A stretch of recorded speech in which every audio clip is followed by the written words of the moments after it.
और जमीन की उम्र तकरीबन 4 अरब साल है। कुछ सितारे सूरज से लाखों गुना बड़े होते हैं। जमीन को सूरज के गिर्द एक चक्कर मुकम्मल करने में 365 दिन लगते हैं। सूरज जमीन से तकरीबन 150 मिलियन किलोमीटर दूर है। दुनिया का सबसे बड़ा जंगल अमेज़न रेन फॉरेस्ट है और दुनिया का सबसे ठंडा बराआज़म एंटार्क्टिका है। अब दुनिया की सबसे लंबी दीवार अजीम दीवार चीन है। जमीन पर मौजूद सबसे ऊंचा पहाड़ माउंट एवरेस्ट है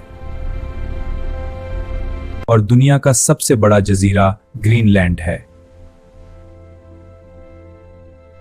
जमीन का तकरीबन 71% हिस्सा पानी से ढका हुआ है। दुनिया का सबसे बड़ा समंदर पैसिफिक ओशन है और कोआला रीछ दिन में तकरीबन 20 घंटे सोता है।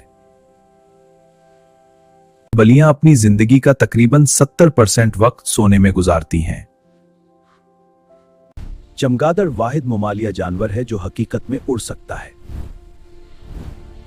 और हैरानकुन बात यह है कि इंसान की जिल्द हर 27 दिन बाद नई हो जाती है।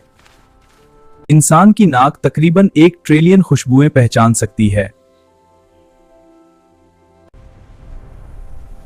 इंसान के जिस्म में मौजूद खून की नालियां तकरीबन 100,000 किलोमीटर लंबी हो सकती हैं। इंसान का दिल रोजाना तकरीबन 100,000 बार धड़कता है।